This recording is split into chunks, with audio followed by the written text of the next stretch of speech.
नमस्कार दोस्तों, मेरा नाम है रंजीत कुमार और हम लेकर आए हैं इंडियन डिफेंस की 5 सबसे बड़ी और लेटेस्ट अपडेट। तो अभी तक वीडियो को लाइक नहीं किया तो लाइक कर दे, चैनल को सब्सक्राइब नहीं किया तो जरूर कर दे और वीडियो को एंड तक जरूर देखें। तो बिना टाइम वेस्ट किए चलिए शुरू करते हैं आज की पहली अपडेट के साथ। अभी के एरियल वॉरफेयर में beyond visual range air to air missile का रोल काफी इंपॉर्टेंट हो गया है, क्योंकि ये एयर सिक्योरिटी को इंश्योर करने में हेल्प करता है।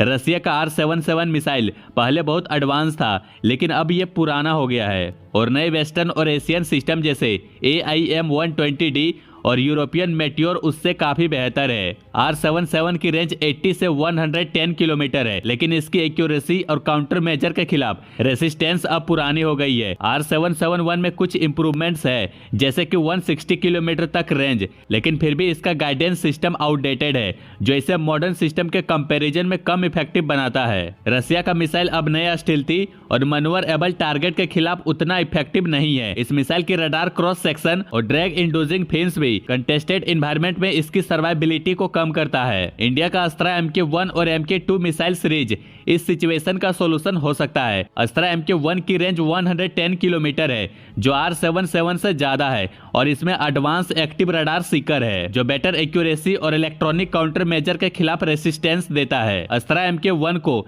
MiG-29 और सुखोई 30 जैसे रशियन ओरिजिन एयरक्राफ्ट के साथ इंटीग्रेट किया जा सकता है, जो ऑपरेटर्स के लिए प्लग एंड प्ले सोल्यूशन है। वहीं अस्त्रा MK2 की रेंज 160 से 200 किलोमीटर तक होगी और ये वेस्टर्न लॉन्ग रेंज मिसाइल के बराबर होगा। ये डुअल पल्स रॉकेट मोटर से इक्विप्ड होगा, जो मनूवरिंग टारगेट के खिलाफ बेहतर परफॉर्मेंस प्रोवाइड करता है। अस्त्रा MK2 फ्यूचर प्लेटफॉर्म जैसे AMCA के साथ भी कंपेटिबल होगा। अस्त्रा मिसाइल को रशियन ओरिजिन एयरक्राफ्ट में इंटीग्रेट करना MiG-29 और सुखोई 30 ऑपरेटर्स के लिए कॉस्ट इफेक्टिव होगा। वियतनाम, मलेशिया और अल्जेरिया जो लिमिटेड बजट के साथ रशियन जेट यूज कर रही है, उनके लिए अस्त्रा एक रिलायबल और मॉडर्न सॉल्यूशन हो सकता है। इंडिया के लिए ये एक स्ट्रेटेजिक अपॉर्चुनिटी है, ताकि अपनी डिफेंस एक्सपोर्ट को बढ़ा सके।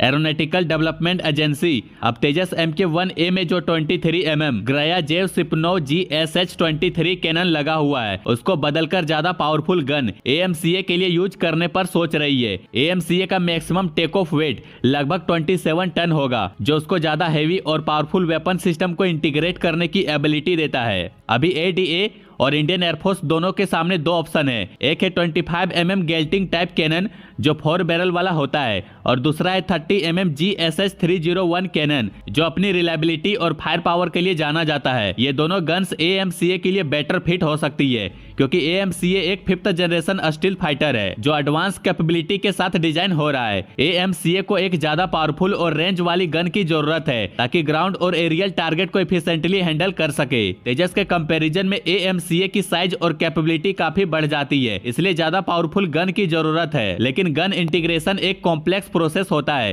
तेजस में भी गन कैलिब्रेशन में काफी चैलेंजेस आए थे, इसलिए AMCA के लिए नए गन सिस्टम का इंटीग्रेशन थोड़ा टाइम ले सकता है। ये गन सिस्टम AMCA के डेवलपमेंट के लास्ट स्टेज में या इनिशियल ऑपरेशनल क्लियरेंस के टाइम इंप्लीमेंट किया जा सकता है। क्वाड ग्रुप, जिसमें अमेरिका, जापान, ऑस्ट्रेलिया और इंडिया शामिल है, और क्वाड के तीनों मेंबर्स अपने एयरफोर्स के लिए Lockheed Martin F-35 fighter jet को अडॉप्ट कर चुकी है या प्रोसेस में है, लेकिन इंडिया ने अभी तक इस फाइटर जेट को अपने आर्सेनल में शामिल नहीं किया है, जिसके पीछे काफी सारे रीजन है। सबसे पहला रीजन इंडिया का स्ट्रेटेजिक ऑटोनॉमी वाला स्टांस है, जिसमें इंडिया किसी भी एक देश पर अपनी मिलिट्री टेक्नोलॉजी के लिए पूरा डिपेंड नहीं होना चाहता। F-35 प्रोग्राम के साथ एक प्रॉब्लम यह है कि इसका टेक्नोलॉजी और ऑपरेशनल कंट्रोल अमेरिका के पास रहता है, और इंडिया हमेशा से ही अपनी डिफेंस प्रोक्योरमेंट पॉलिसी में टेक्नोलॉजी ट्रांसफर और लोकल मैन्युफैक्चरिंग पर जोर देता है, जो कि F-35 के रूल्स के साथ मैच नहीं करता। इंडिया अब इंडिजिनस प्रोजेक्ट पर फोकस कर रहा है, जैसे LCA तेजस और फ्यूचर AMCA जेट। ये प्रोग्राम देश की खुद की टेक्नोलॉजी बनाने में हेल्प करेगा और दूसरे देशों पर निर्भरता को कम करेगा। साथ ही ये इंडिया के लिए कॉस्ट इफेक्टिव और अपने ऑपरेशनल नीड के हिसाब से भी सही है। इंडिया का MRFA टेंडर, जिसमें 114 मल्टी रोल फाइटर जेट लेना है, उसमें भी F-35 का मेंशन नहीं है। इसके जगह राफेल, सुपर हॉर्नेट और यूरो फाइटर टाइफून जैसे ऑप्शन पर फोकस है, क्योंकि ये जेट टेक्नोलॉजी ट्रांसफर और मेंटेनेंस के मामले में इंडिया के लिए बेहतर फिट होता है। अगर इंडिया को F-35 सप्लाई किया जाता है तो ये अमेरिका के लिए एक बड़ा बिजनेस अपॉर्चुनिटी होगा और चाइना के खिलाफ रीजनल बैलेंस बनाने में हेल्प करेगा। लेकिन ये डिप्लोमेटिक जियोपॉलिटिकली सेंसिटिव है, क्योंकि इंडिया अपनी स्ट्रेटेजिक इंडिपेंडेंस को कंप्रोमिस नहीं करना चाहता। F-35 का अब्सेंस इंडिया के strategic autonomy, technology transfer demand और इंडिजिनस डिफेंस फोकस का रिजल्ट है। इंडिया और अमेरिका को केयरफुल डिप्लोमेसी से इस बैलेंस को एड्रेस करना होगा।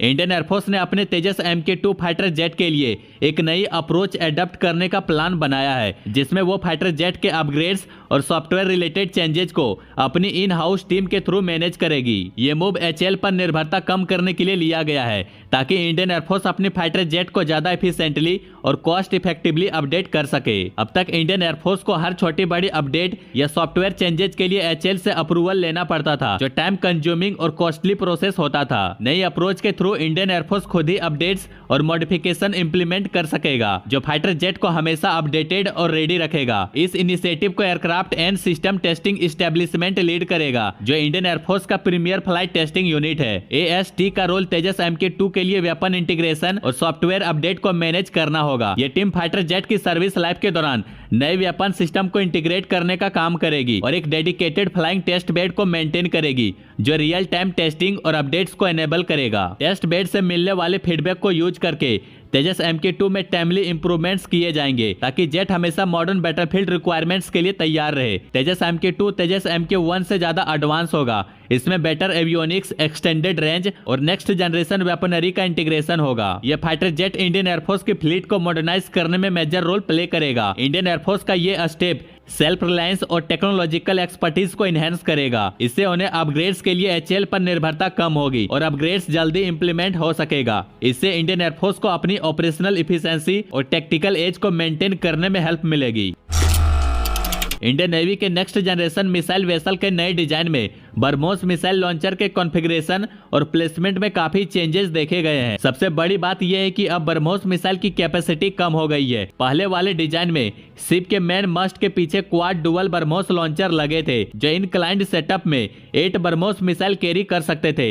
ये डिजाइन उन शिप के लिए था जहां स्पेस की लिमिटेशन होती है और वर्टिकल लॉन्च सिस्टम फिट नहीं हो सकते। नए डिजाइन में अब सिर्फ ट्विन कैनिस्टर बरमोस लॉन्चर दिखाए गए हैं, जो मेन मस्ट के आगे लगे हुए हैं। शायद ये नई पोजीशनिंग इंटरनल लेआउट और शिप की इफिशिएंसी को ऑप्टिमाइज करने के लिए की गई है। इस चेंज के कारण अब सिर्फ 4 बरमोस मिसाइल फिट हो पा रही है, जो पहले के 8 मिसाइल के कंपैरिजन में आधा है। ये डिजाइन का चेंज इंडियन नेवी की ऑपरेशनल प्रायोरिटीज और शिप के रोल में रिकैलिब्रेशन को दिखाता है। पहले ज्यादा फायर पावर के लिए फोकस था, लेकिन अब स्पेस, वेट या दूसरे सिस्टम को इंटीग्रेट करने पर ध्यान दिया जा रहा है। बरमोस मिसाइल एक एडवांस सुपरसोनिक क्रूज मिसाइल है, जो लैंड और सी टारगेट को प्रिसाइज तरीके से डिस्ट्रॉय कर सकता है। इसलिए मिसाइल की कम संख्या का शिप की कॉम्बैक्ट इंडोरेंस पर असर हो सकता है। यह भी हो सकता है कि नए डिजाइन में सर्वाइबिलिटी, मल्टी मिशन कैपेबिलिटी या नए सेंसर सिस्टम को इंप्रूव करने का प्लान हो। लेकिन बरमोस मिसाइल की संख्या घटने से नेवी का ऑफेंसिव पंच थोड़ा कम जरूर हो जाएगा। इंडिया की मिलिट्री मॉडर्नाइजेशन पर अपडेट्स के लिए बने रहिए।